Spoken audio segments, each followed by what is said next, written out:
Welcome back, everybody, to the Prime Championship Circuit, aka the PCC. My name is Rdawggg with a triple G, and now I am joined by the Spuds, the Tuber, and the Trix. Please go ahead and introduce yourselves. We're going to start off with Spuds. This is his debut in the PCC. Hey everybody. I'm pretty excited to be here.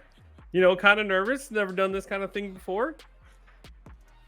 I love the tie, Spuds, and I love that you've got like a little desk, and then you've got the PCC logo in front. This is a PCC sponsored desk. You guys didn't know about that, did you? This is new. No. Got it right today. Hooked it up. What Coming in hot. And of course, we have Trix. Hey, Trix. What's up? I'm happy to be back. None of my stuff is PCC sponsored. They refuse to pay me. But I'm happy to be here. I love the hair. I was mentioning it before we went live, and it looks good. The blonde looks good. Looks fresh. Thank you. I got to get light for the summer. It looks very good. But, we're now in the semifinals. We are about to talk about Dirty Lake and the boys versus Rdawggg. I'm super excited about, this next series, because whoever secures a spot will move on to the finals. But let's go ahead and talk about their roster. So this is a little bit different. We have Tekken Kid, Blue Jay, Wangle, Haru, and Pinzo.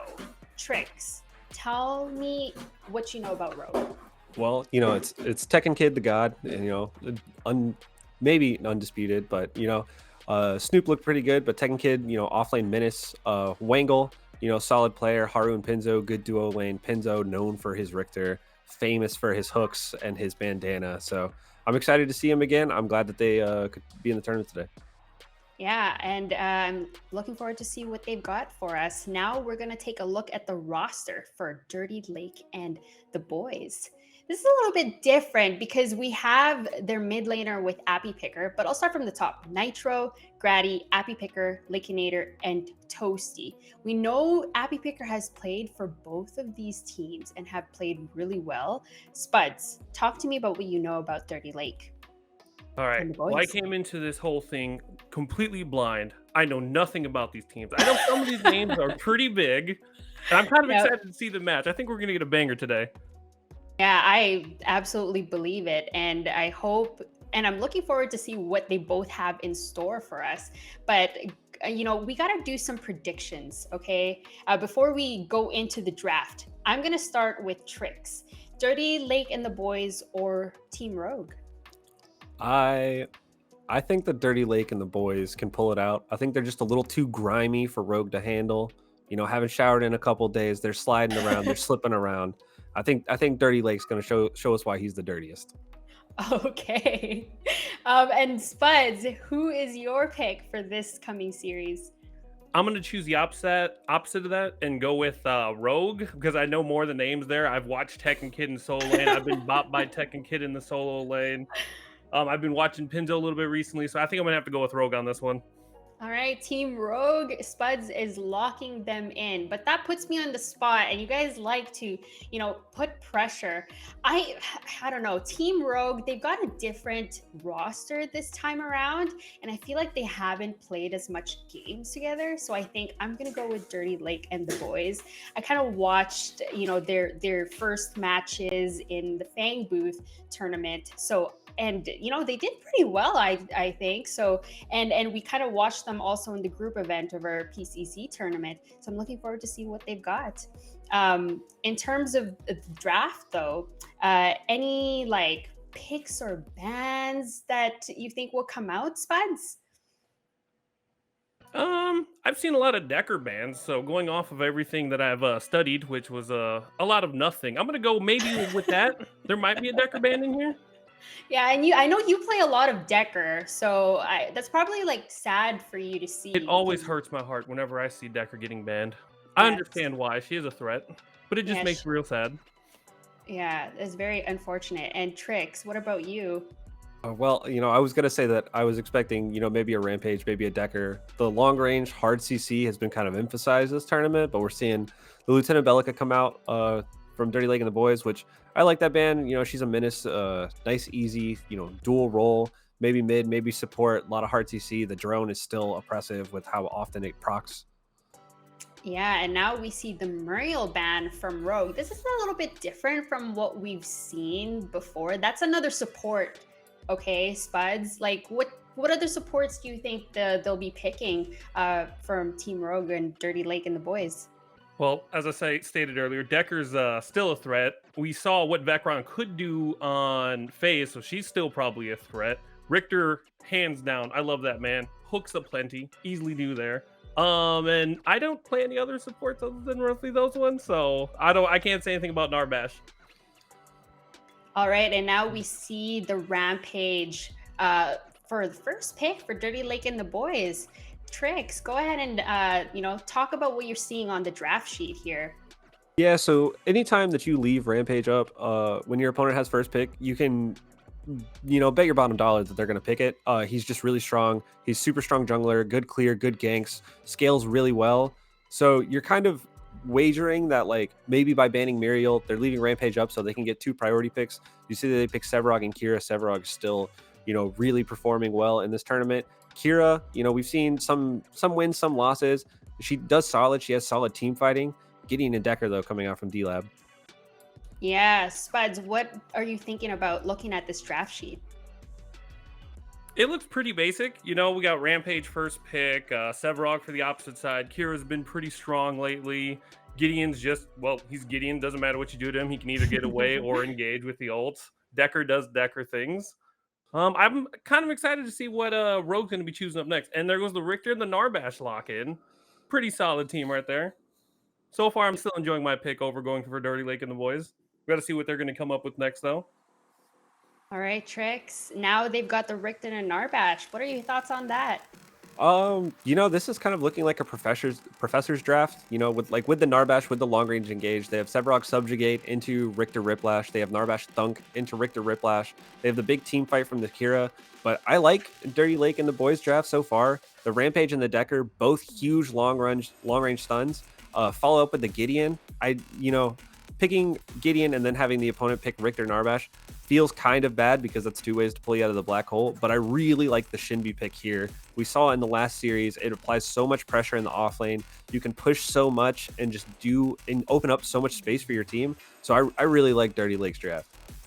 Yeah, I'm a huge fan of what I'm seeing from Dirty Lake and the Boys. What about you, Spuds? Now that Rogue is locking in Faye. They locked in the Faye. That's just another big ult play right there. I do like a lot of what I'm seeing on both sides. They both have some long range engage, but I feel like with the Faye pickup, they'll have a lot more control in CC to stop everybody from being able to what they want to do on Dirty Lake and the Boys.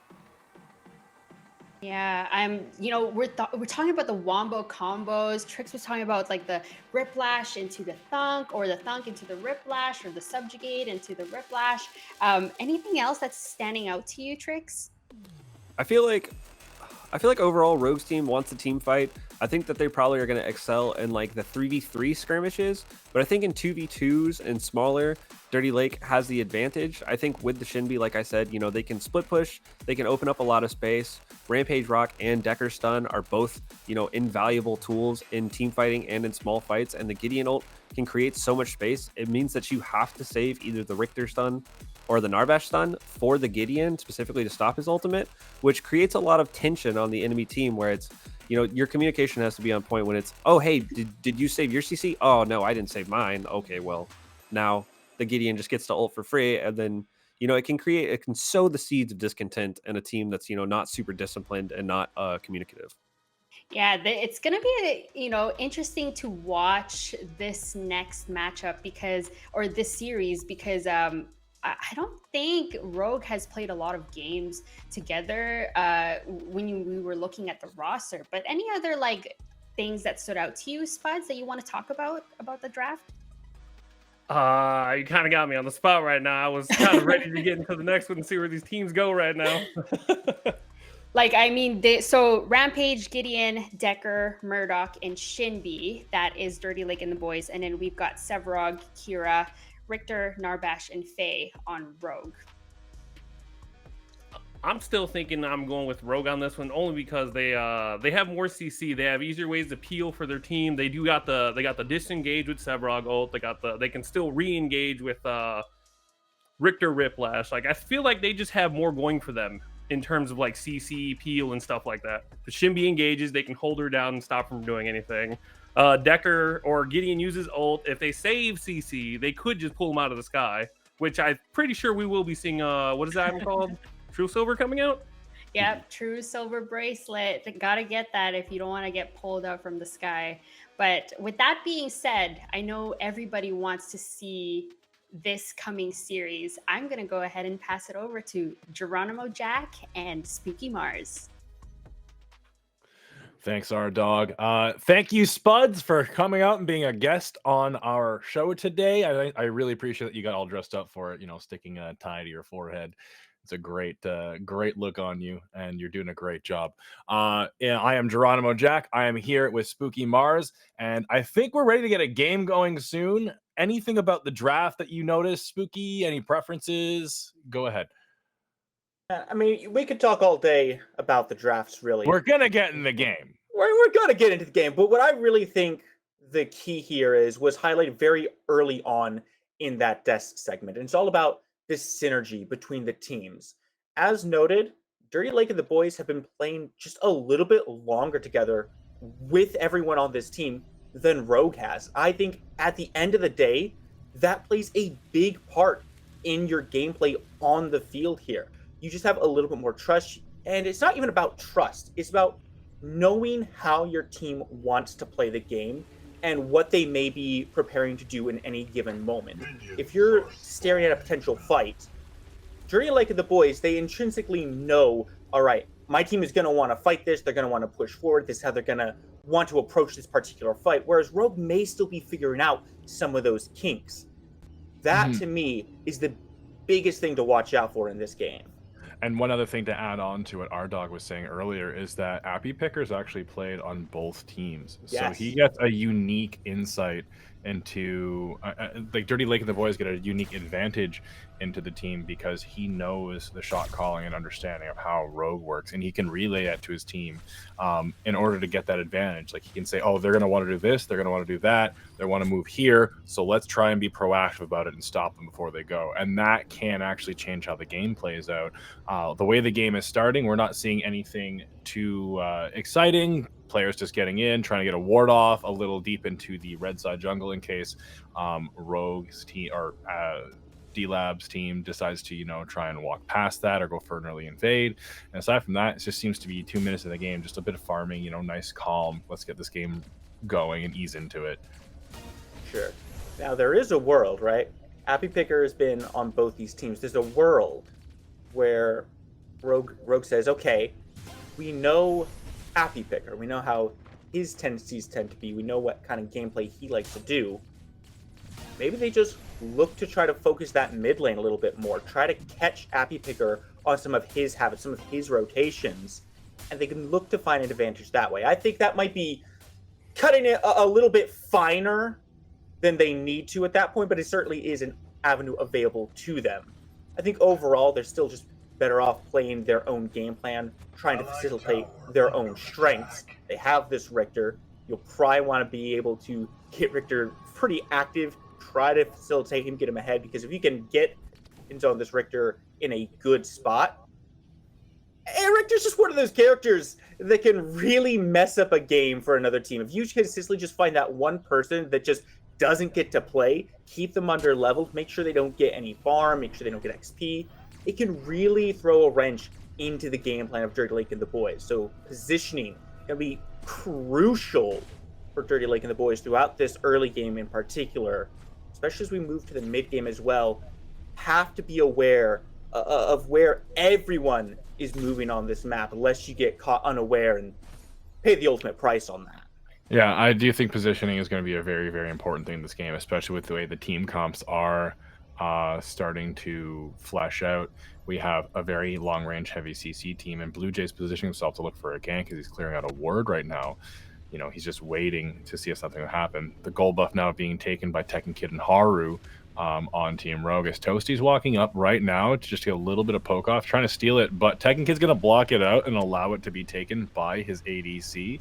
We're not going to see anything major outside of that. Blue Jay's going to back, get a little bit of a buy-in while he can, and then from there on out, we're going to just, you know, get the next step of the game going. However, like you were saying before, it is really going to be about positioning, because with a team like Rogue's, you cannot misstep. One step is going to cause the entire thing to be blown out of the water, as we're seeing it right now.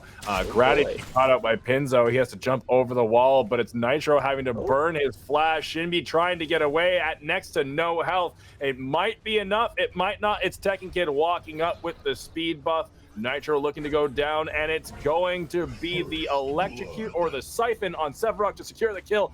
The Riplash comes out, is going to miss as Grady jumps away just in the nick of time to get out of the danger zone, and that is going to be the fight. It's going to be 1-0-3 in favor of Team Rogue. Getting 3 assists on that 1 kill is going to be a very, very big advantage for them. And big plays coming out from Rogue there. Recognize Dirty Lake and the boys trying to get a little bit dirty in the jungle there. Well, Rogue decides to go fishing, catches a few of the boys out. I think the Lake team will be a little bit more careful looking at those invades in the future here. I like to see the aggression coming out. You always want to play confidently in these kinds of settings. In game 1, best of 3, you've got a little bit of room to kind of feel out your opposition here. You're Lake and the boys don't necessarily take the better end of it this time around. They've gotten a feel for how Rogue responds. They know the reaction times there, and they know that there is some presence on that right side. What does that tell us? Well, that means that Rogue, maybe they should start looking to this left side a little bit more. Lake and the boys look at that left side a little bit more. If Rogue is paying attention on that right side and trying to counter out those rotations, that opens things up a little bit. Dirty Lake and the boys can just look to rotate to that weaker side, try to focus this duo lane down, try to facilitate your side of things. If you can get this Murdoch ahead, well, then you can start looking at the other side of the map anyway, because he's got a global ultimate that just fires through walls. Lots of options still available on the board for Dirty Lake and the boys. That's definitely the case. Like we saw Dirty Lake maybe dip their toes a little too deep into the water to understand what's going on, and they paid the price for it. So hopefully they'll be able to be a little more cautious about that and get things going. However, that's going to be Blue Jay running into the off lane and going for a gank. Pinzo with no mana, but the Riplash is going to secure a little bit of CC. He's going to back up and allow the kill to go to his off laner and get that Sevarog that much more ahead. But on the other side of the map, it's going to be Grady and his teammates with Dirty Lake to grab the Raptor buff, and they're looking to just get whatever they can. They saw the enemy jungle on the other side of the map, and they're going to answer it with their own play to get the big jungle buff in their favor. Classic macro decision making right there. You see the enemy jungler show up on one side of the map, make a play on the other. Go ahead, take that first Fangtooth. We're still early into this game. This is a pretty early Fangtooth. They're only less than 7.5 minutes into these. Now this first one, not a big deal. It's not really a game changer. Most of you are looking at the gold and the XP you get from that to kind of boost yourselves up.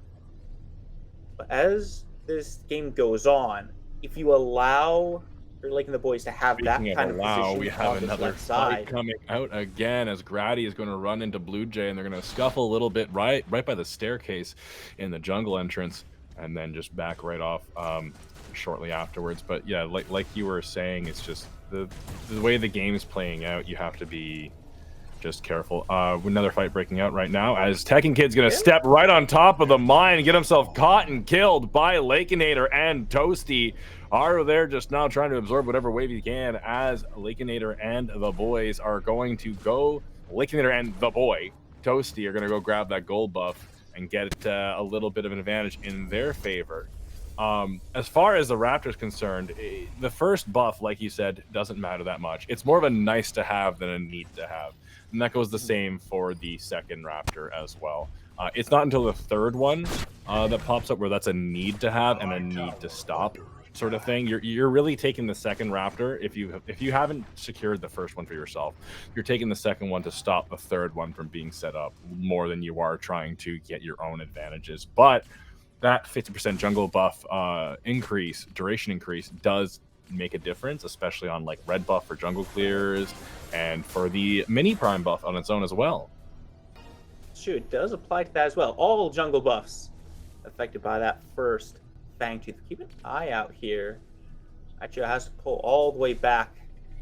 Pinzo just trying to farm up on this Sevarog, try to get as relevant as possible as quickly as possible. Right now, this dual lane is pretty much even on the left side.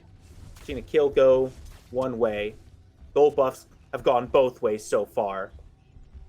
Rogue still feels pretty comfortable sitting careful in this dual lane, playing the long game. Kira just becomes such a violent terror in the late game that you don't mind giving up a little bit of that early game pressure. She will still scale into the damage dispenser that you need her to be.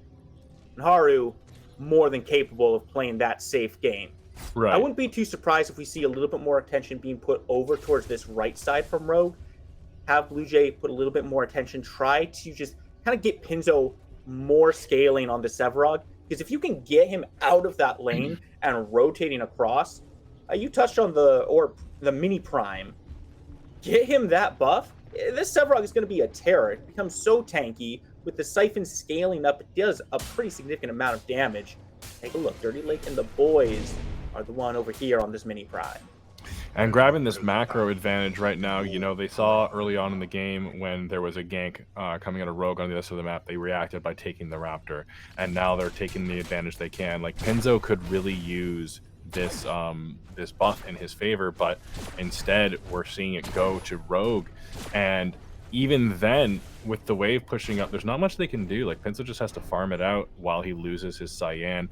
Initially, I thought in the draft that the Shinbi pick would be a little awkward, and it's like lacking what Dirty Lake and the boys actually needed on their team, with just a sheer CC, Wombo combo, and engage potential coming out of Rogue. However, he's using it, Nitro's using this very much in a positive manner for his teammates and allowing things to move around, right? They're really getting a lot of value just out of their macro plays and their decision making. Yeah. Usually, a squishier offlaner like this, like the Shinbi, the cost of that is that you lose a little pressure the later the game goes. You don't have that additional bulky frontliner to soak up some of the engagements. So how do you make up for that? Well, you take advantage of what you get in the early game. That's pressure. You can force Pinzo to play a little bit closer to his tower, which opens up a lot of that right side jungle for you. Dirty Lake and the boys are taking full advantage of that. They're playing the map just a little bit more effectively than Rogue is right now. They've gotten themselves a Fangtooth on the left, Mini Prime over on the right. And there's an engagement coming out of Tekken Kid with the crash bang boom as it's going to miss through the blink out of the Lakeinator, but there's a nice little dodge or a nice little engagement as Lakeinator goes down, as well as the support Toasty is going out, and Pinzo's going to land the subjugate onto Appy Picker and knock him back with a big hammer blow into the skewer from Blue Jay, and that's going to be a very, very big team fight in favor of Team Rogue. Yeah, so this is the other end of that pendulum right here, Jack.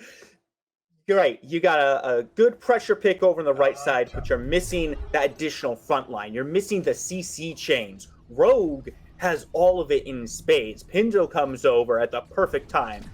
Colossal blow just slams his target down, and his team's just in the perfect position. It doesn't happen by accident, Jack. That's not just a, oh, hey, I just happened to be standing right where he was going to land. That sure is convenient. That's the synergy that we were talking about. That is Dirty Lake and the boys just not being on top of things, and Rogue really showing up and showing, hey, these guys might have been playing together longer.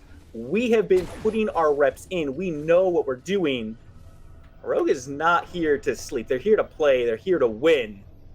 But they do still have a little bit of catch-up to do. They're ahead in the gold department. They're ahead in the kills, no doubt. They've only got one jungle objective so far. They have to keep a hold of that and keep pushing for the next one. Nitro walking back into the lane right now after securing a little bit of jungle farm for himself. Now, do you think Nitro goes for the Megacosm as the first buy on the Shinbi to kind of, be more proactive about the Sevarogg's health pool, or how do you think that one's going to play out for him? It seems like he's buying. Yeah, he's already finished his Megacosm. He's looking. You still want me to answer that question? I kind of do. Yeah, sure. Why not? What do you think the next item's going to be? Oh, well, I was just going to answer the first question. Yes, I think he's going to buy the Megacosm and deal with the HP pool there. I would like to see Nitro get a little bit of bulk, but man, I don't know if they're going to need it too much. They're liking the boys just swarming over their targets over here on the left side. They may just double down and look for a little bit more damage. If they can blow up these single targets quickly. I mean, what does Rogue have to offer once Haru is dead, once Wangle is dead? Okay, you've got a good front line. It's going to take a while for them to die, but they certainly will die without their backline support. Without the additional damage, there's not a whole lot they can do. Grady looking for a gank, big CC chain. And that is going to be Haru caught inside the cage. He's going down, and Lakinator is going to be the one to pick up that kill alongside Toasty. Great engage from Grady with the rocket long range. Haru had nothing to do there. Now Grady inside the enemy jungle, just trying to chase down Blue Jay. Throws the rock. It's going to miss as Blue Jay sticks on his Nikes. It gets out of the way just in time in order to stop himself from being caught and having the rotation on him. Wangle now trying to back up. Tekken Kid there to offer the support against Appy Picker. And Grady's the one moving in, just sitting on the other side of that fog wall, waiting likely with the rock. And he should poke his head around in just a second with him and Toasty. They're offering, or they're just looking for the right place to position themselves as Wangle's trying to clear the wave. There is going to be Wangle burning his abilities. Appy walks in now, and he's going to drop the rock and land a little bit of damage off onto Wangle, and they're just going to rotate off and look for what they can get, as Nitro is actually in the enemy jungle once again, taking that 5 camp away from Team Rogue and doing what they can to just get that Shinbi ahead, because Shinbi doesn't offer much. But when Shinbi does offer much, when she's ahead and she's able to split push, it's going to be really hard to stop her, and you're going to direct way too much attention over to the side lane in order to get any sort of pressure off of her. Shinbi currently 1 level up over Pinzo right now. Hits level 11 just a little bit beforehand here. And it's on account of those invades that Nitro is making. That's exactly what you need to be doing with this kind of pick. If you're going to pick Shinbi into this solo lane, you have to be aggressive. You have to be trying to take as much advantage of the early push that you get as you possibly can. That doesn't mean just keeping Pinzo under tower and saying, haha, you have to clear 2 inches away from your tower, you don't get to rotate. It means you have to be looking for the camp invades, for the rotations where you can, for the split pushes when Pinzo leaves. And it's just opening up more opportunities now. Dirty Lake and the boys, second mini prime of the game now, 3 kills down. They've been playing the map so effectively. Rogue hasn't had a solid answer back on that front yet. Yes, they've been able to get themselves 1 Fang 2, but they're still down 2 objectives overall in comparison. Themselves the first tower, that's a nice start, opens up a little bit more at that left side. But getting the left tower isn't quite as useful as getting that right tower, in my opinion, because this dual lane still wants to farm up. This ADC still wants to scale a little bit further before they just start joining all the team fights. Whereas over on the right side, you're already a little bit further ahead than the ADC. You've been getting solo farm instead of splitting it. And it's Pinzo who's a tank. If you can allow Pinzo to rotate out of this lane, it's a lot more effective, especially with how much attention Dirty Lake and the boys have been putting onto Haru, not really allowing him to play the game he wants. This isn't by any means the end of the line. They're not out of the woods yet, but it is a nice look for them. And Kira really is a late game scaling champion, if anything. Her early game is not there at all. We have an engage once again. It's Toasty jumps onto Tekken Kid, drops the stun, and then the cage to follow up is going to be the Decker ult to secure the kill, as the offlaner Nitro is on the other side of the map to help secure that kill. And that's going to lead into yet another Fangtooth take. Oh, man. With D-Lab having the power play advantage, and they're able to just do what they can. Now, like you were saying, and they have the mini prime. Like you were saying 2 seconds ago, the kill score shows in favor of Team Rogue. However, D-Lab has had such a massive advantage on the microplay and their decision making and just getting around the map and like asserting pressure on the map and dominance on the map is really what is getting them ahead. Like the scoreboard says one thing, but objectives and map control and macro are saying a completely other story right now. They're focusing Haru where they need to. They're focusing the objectives. When a jungler shows up on the map, they're on the other side doing something more, like doing something that's worth more value. And that is going to really, really set this game up in the next 5-10 minutes. Yeah, regardless of however many kills you may get, this isn't TDM. This is not a deathmatch game mode. You don't win by simply getting kills. You win by taking down the enemy core. And what's going to help you do that is the goal. It's the map pressure. It's the objectives in the jungle. You can find all the ganks you want. You can find the kills on the counter ganks.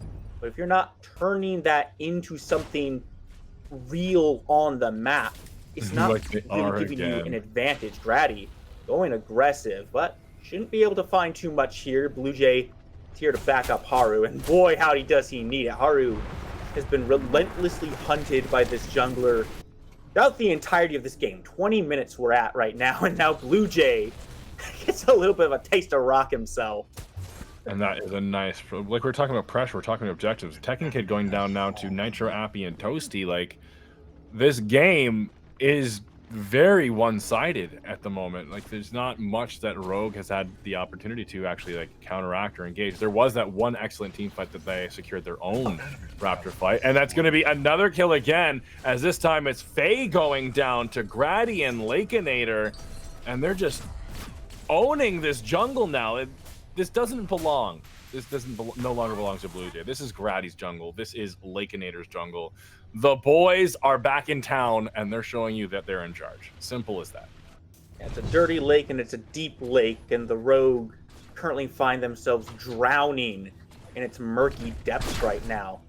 Haru's doing his best to try to stay relevant here, but with the sheer pressure and aggression that D-Lab is consistently able to put out, may have an answer back here, actually. Tekken Kid getting the charge, Grady up over the wall, not going to play around with any of that. They know they have the lead, but they also know that means they don't have the ability to just throw kills away like that. They've got shutdowns right now. They're not just going to give them up because, oh, hey, we're winning right now, so surely I can 1v3.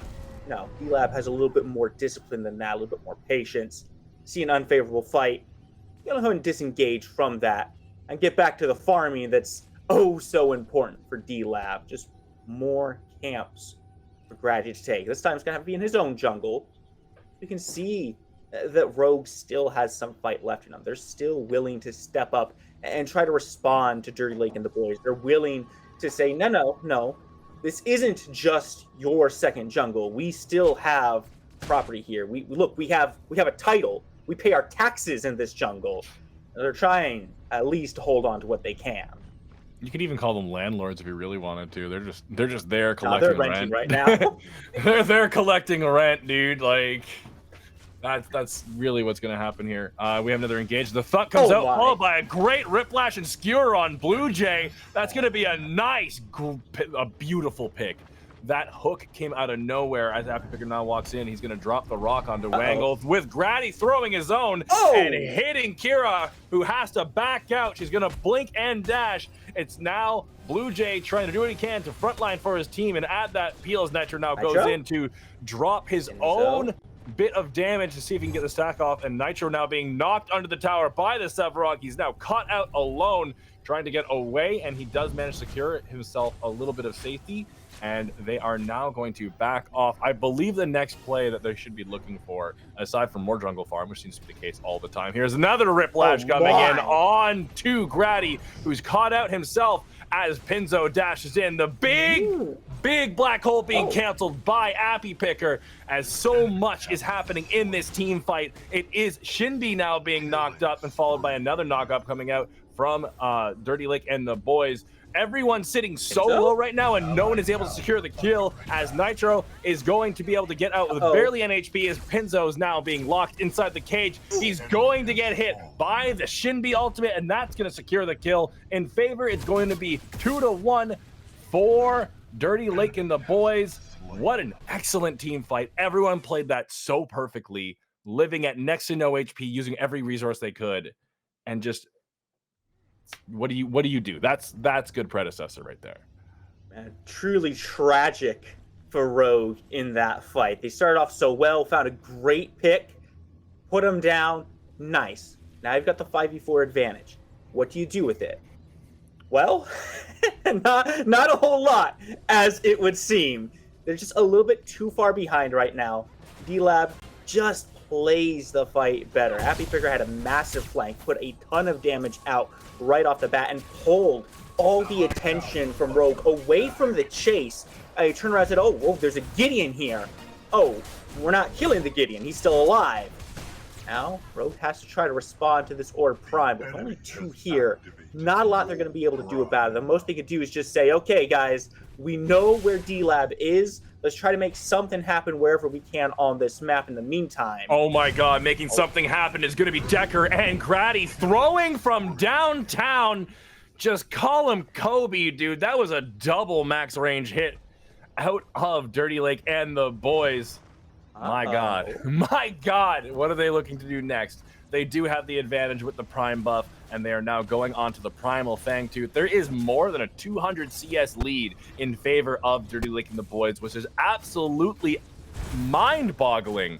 Like, that's multiple levels we're looking at right now. Like, if we look at the ADCs, Lakeinator has 2 levels on Kira. We look at mid lane, there's another level on there. Even the supports are seeing an advantage themselves. Grady is a little bit at low health, so if the enemy team just has to walk in, they may be able to do something about it, but probably not very recommended, as Tekken Kid, Pinzo, and Haru on the other side of the map to try and trade an objective and get that first tower down as much as possible. Not the smartest decision by the looks of it, because they're now losing mid lane and left side in retaliation. It's almost as if they're just trying to get something for it and not paying attention to the grand scheme of things, as Dirty Lake and the boys are going to be completely dismantling Team Rogue. My lord. I will say it was a good idea from Rogue. Try to split that map up. Try to get gold where you can. But D-Lab, they've got Primal. They have the Orb Prime. Everything is simply melting before them. There is no structure where D-Lab decides to walk up to. If you want there to be anything left, aside from burning remnants, Rogue has to be there. And unfortunately for them, they were not. It is 2 nivers down for Rogue. 4 now looking very exposed against this team. Dirty Lake and the boys, they've got pretty much free reign of the map right now. Rogue can't leave their base freely. They have to keep an eye on these mini waves pushing in. They have to keep an eye out for Shinbi, Nitro trying to push up and maybe take something while they're not looking. Everything is on Rogue to now play perfectly. And not just that, but they have to try to find some mistake from D-Labs to capitalize on. And this is a great textbook example of why farm and macro play matters so much. When you're in your own games in solo queue and you see, oh yeah, the game's winnable, you know, it scores 8-10, we still got it, but you're not paying attention to the, you know, the three Fangtooth take, the 200 CS lead, just the pressure that the other team is able to put on you and just rotate and group better.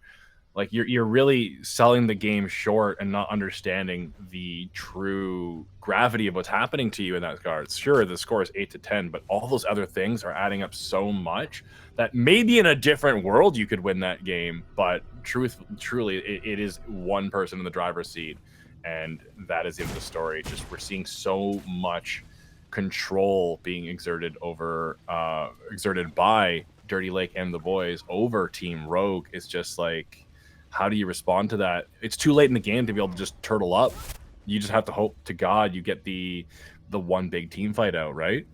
Yeah, and the opposite is also true, because you remember, Rogue at one point in this game led 5 kills to 1, but they didn't have the map control, and that's where this has really fallen apart for them. Take a look at the map right now. They've barely scratched any of these towers. There's still a tier 1 standing in mid for Dirty Lake and the boys. No, that one is down. It's hard to tell with the minion bugs. Hard to tell with the minion bugs. I believe it's still up. And that just seems to be the case. Speaks to how well D-Lab has been playing the macro here. They have been in full control of this map. And now take a look at where they're swinging. They're swinging over to this right side. This is the only bastion of hope that Rogue has left. And they're just systematically tearing it apart, ripping it to shreds. Now, looks like they're playing it a little bit slow. They know how much they've taken. They've extended their lead quite significantly at this point. For Prime, it doesn't last forever. So now the call is to pull back, regroup, and pretty much just get ready for their next push here. But they're not backing off entirely, so keep an eye on where Rogue decides to move. If they step up too far, if they get a little bit hasty, things could really explode quickly. Appy Picker applying that last little bit of pressure that his team needs. He's going to be the last one to back. We aren't going to see Penzo or Team Rogue try and enact anything around that or like take advantage of the possible overextension there. They're just going to respect it and try and turtle as much as they can, and that's going to be a big turtle for them to do. Their team is mostly just frontline and engage, but it's not really able to do much if you just get blown up, right? That you can't really do anything about it. Instead, what we're seeing is like Sheriff Lake and the deputies completely just arresting Team Rogue, sticking them in a jail cell, and saying, "You wait there. We'll see you at the end of the series." And hopefully, in the next game, Rogue can turn us around into an entirely different team, because right now it's gonna be tough. The main problem right now is, like you've touched on, Rogue has a lot of frontline. Great frontline, very durable, lots of CC. But they only have 2 members capable of dealing the damage to burn these targets down. And right now, Haru and Wangle aren't capable of outputting that damage. Pinzo, we are forward. They might be trying to force it. Yeah, we are seeing the Riplash onto the Rampage of all targets, and that's going to be a nice advantage as Appy tries to go with the black hole. He instantly gets CC'd out of it. It's going to be Tekken Kid trying to run away now. He's able to get away with barely any health. The power of Narbash's healing right there on screen for everyone to see, and he's going to keep his team alive. The only person they're actually going to lose is actually Pinzo himself, with Blue Jay and the rest of his team now jumping onto the Primal Fangtooth, and this is the advantage that they're looking for. It's a small advantage, but it's a 4v4. Both teams actually sitting very low, and Primal Fangtooth doing a very good job of just burning down the members of Team Rogue. Grady in their corner with a rock. He's going to throw it. It lands it as Blue Jay is going to hit a Riplash himself onto the carry of Dirty Lake and the boys. Lake goes down. It's going to be enough. Tekken Kid with next to no health. He's walking to the wrong spot, and he goes down. Wangle alone against the world. Epoch to buy himself a little bit of time as Appy drops the rock, and that's going to be enough.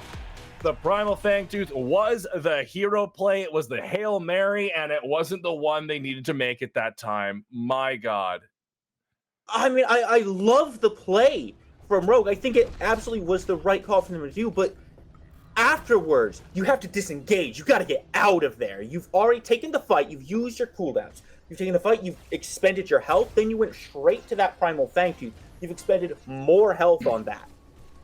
And then you decide to look for the fight. Haru goes in aggressively towards Dirty Lake and the boys.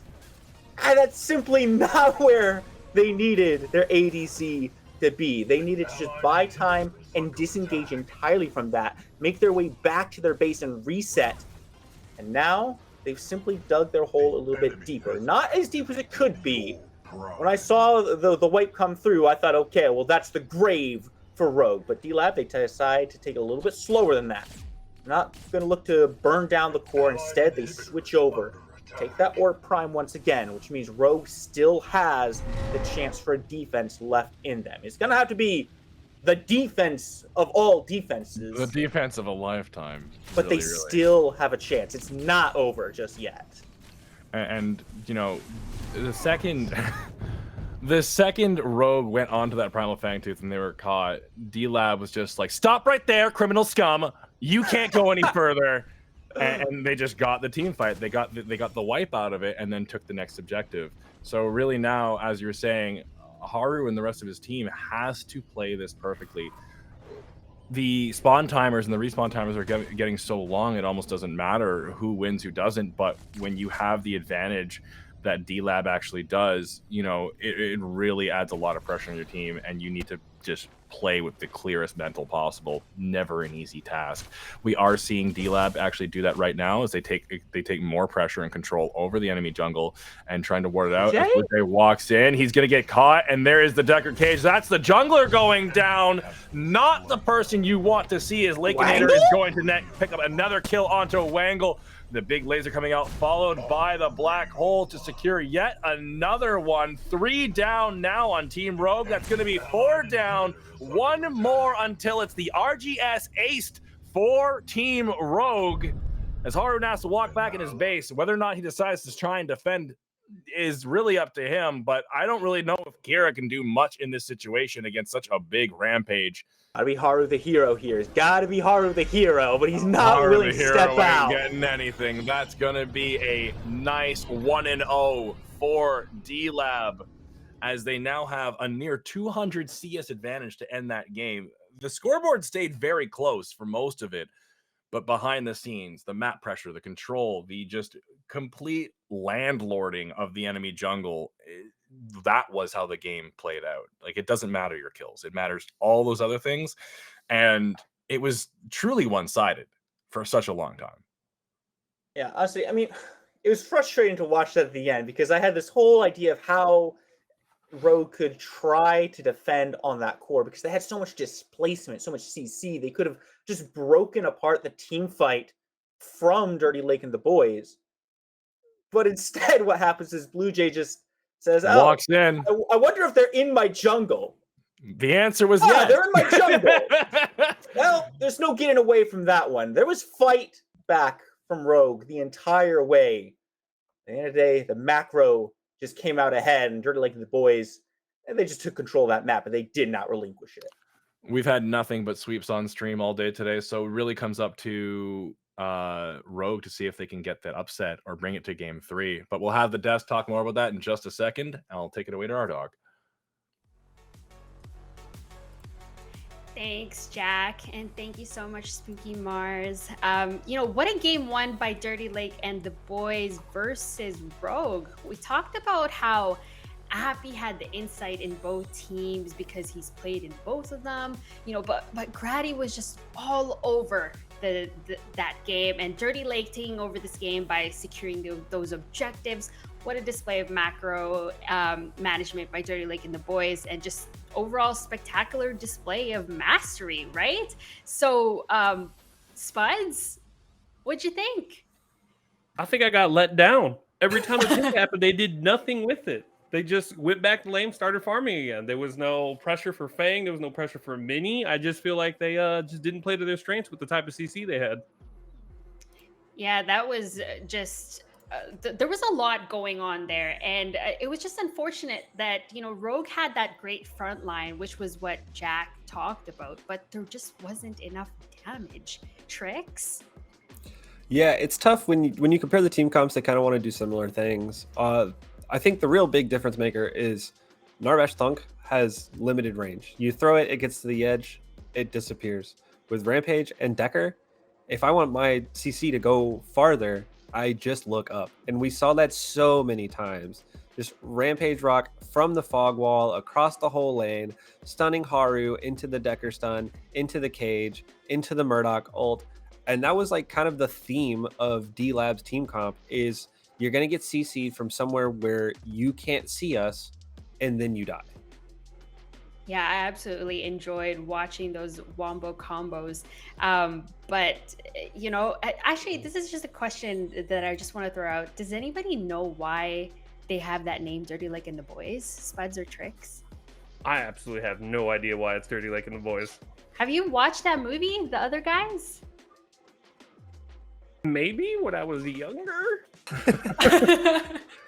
Okay, anyways, well, it comes from the other guys called and they have like this group called Dirty Jake, and the Boys. But anyways, Lakeinator took that, and then hence the name Dirty Lake and the Boys. But anything else that you want to add that stood out to you, Spuds, watching that match?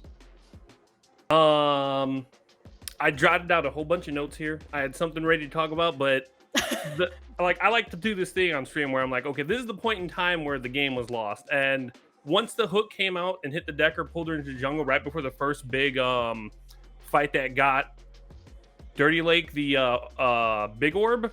I thought that was the point in time where I was like, this is where Rogue loses it. They can't do anything to get back from here. And then they started fighting at Primal. They got the kills. They got, they made it a 4v4. And then they went into Fang Pit instead of, recollecting themselves and leaving. I was like, okay, this is the second time they lost the match, because as you see, it turned back and fired on them, and they just all fell apart and got dissected there. And that's where I think the second time they threw the game was. And yeah, that's pretty much all I have. Yeah, Trix, I saw you were shaking your head. Like, was that what was going on in your head watching that match during that time?